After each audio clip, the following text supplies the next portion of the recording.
And well, I think the main thing is that we're here. We're on this cruise, and we're having a good time. And I'm ready to roll it. I'm ready to raise the roof, tear the mother off the sucker, and up in the heezy for sheezy. And we're just gonna do the thing. Tam, you remember when I called you and I said, "What up, bro? It's all good in the hood?" Yes, indeed. There's some fine women on here. I'm glad Michelle didn't come. Fine women up here. Yes, indeed. For shizzle my nizzle. You know, that kind of thing. So, you know, you couldn't imagine that. You couldn't imagine. Oh, my God. It's going to be all right. Tears coming out your eyes. I can see. Because you're emotional. I can tell you're emotional. I feel the pressure in your heart. Wait. When you decide to I will wait. What helps you decide to do a particular person? What is it? Is it something you think you could do or can't do, or it doesn't matter? Because I think you can just about do anybody. There's a challenge that's involved with it, because I mean, a lot of times, like with Obama, you know, President Obama, I actually was sitting in front of the TV just watching him. At the time he was running for president, I was so amazed by his demeanor. And so it's like, for him for example, I would sit there and watch him, just look at his demeanor, the way he would look at you, his gestures. He would always do this. Well, let me just say this. So even to this day, I still watch him. Let me just say this. Yeah, well, you know, you got to do your hand like this. I mean, as I sit here, looking at you. Well, not quite. Not quite. Well, come on, get in this. Okay. Your hands are like this. How should my raise the roof. You know, you want to see the roof. There you go. Obama. Okay, we're gonna raising the roof. Up in the heezy for sheezy. Up in the heezy for sheezy. I remember one time I told Joe Biden, I said, "Joe, what up?" And he just looked up. You know, I mean, sometimes you have to be careful what you say to some people that may not understand. They take it literal. Understand? Exactly. How long does it take you to? I mean, like you say, you're watching President Obama on television. How long does it take you to hear him to get it? Like, do you study it? How do you do it? How does it takes a couple of times. I mean, now for him, it took a couple of days to really just to get his voice down. You know, to get his demeanor down. And it's so funny because the first time that I did it on stage, I was at a club in San Diego, and when I got up there and I said, because if you notice when he does interviews, he'll always say, "Well, let me just say this." Sometimes he'll say, "Let me just say this," or he'll say, "Well, here's the thing." The crowd went ballistic, so I had to wait at least 2 minutes for them to calm down. Well, let me just say this: we are here today, no matter what, and I don't care what you say. John Boehner, I'm going to take you down. Well, that's another show. But yeah, just watching him a couple of times. But like I said, I still watch him to this day, because a lot of times with him, he could always give information as to what's going on in the White House that I will actually transform into the show. So I'm not only am I doing Obama for you, but I'm giving you some news information that you probably didn't know happened. Oh, I didn't know that happened. Oh, they passed that bill? Oh, wow. But I'm still putting the humor in there as well. You know, we finally passed that debt ceiling. We did. It took a long time. Not to my satisfaction. Oh, some player haters up in there, I'm telling you right now. You know, so he may add that in there. Hater from the Himalaya. You know, that kind of thing. You know what I mean? You know, see, they're laughing too. They know. They know. I don't care. I wish a mother would. You know, notice mother, not the other part. You know. Oh, wow. Sometimes, you know, at times he wants to say that too. The way he be looking, I wish a mother would. John Boehner, I'm looking for you.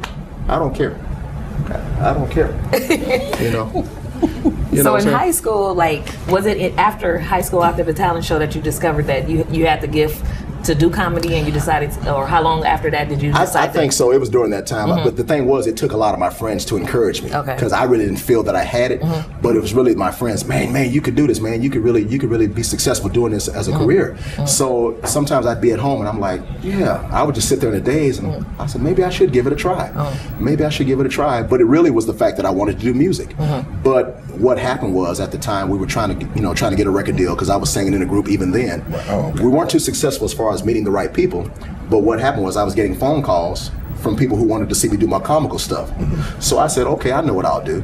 Since I can't get any success as far as getting somebody to listen to our music stuff, I'll just bring my musical talents over to the comedy side and just put it all in one show.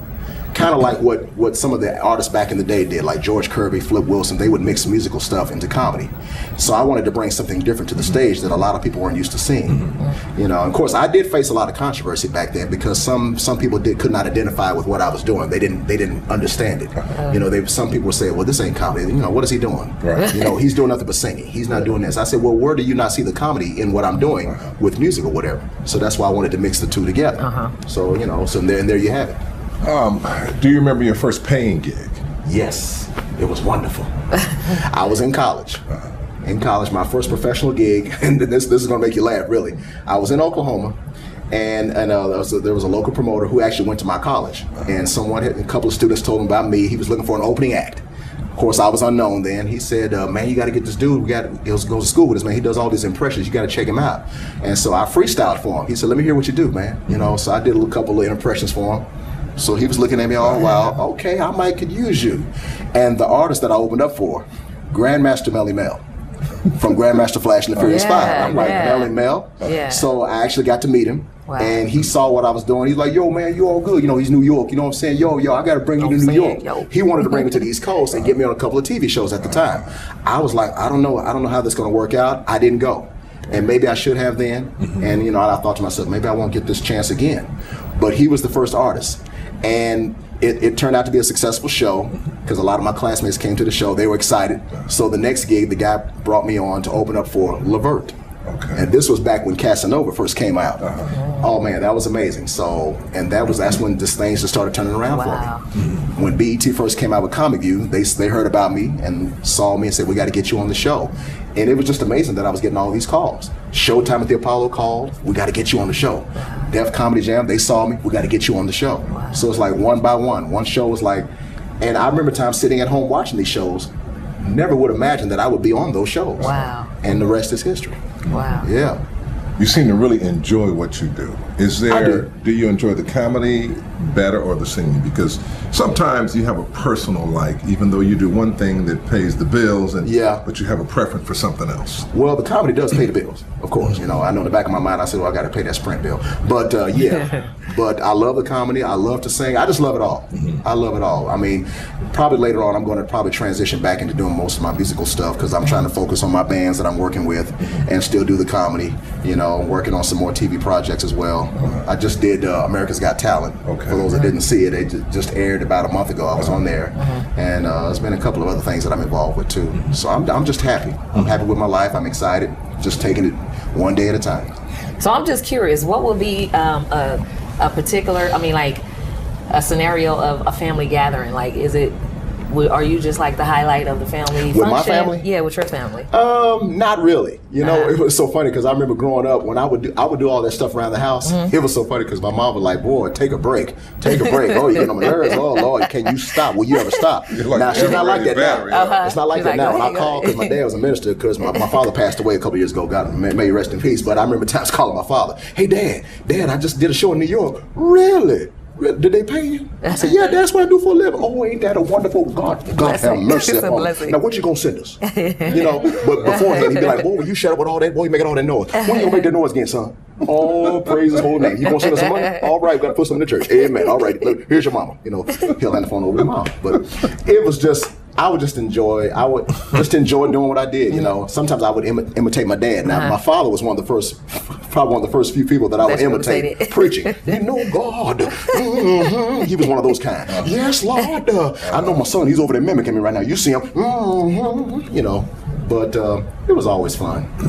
Now because you kind of ended up doing what you love to do just right out the gate.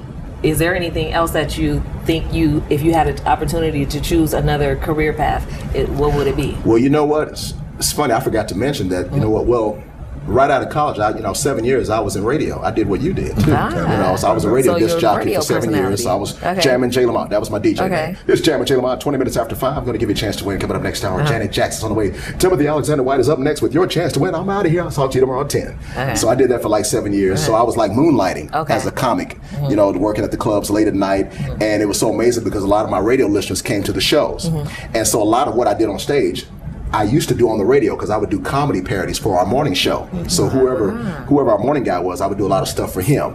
And they were like, "Wait a minute, you the guy on the radio? Oh, this is you." And so I would bring all of that to the stage. And that's really what helped me to enhance my show. So a lot of the stuff that I did on radio, I just brought it to the stage.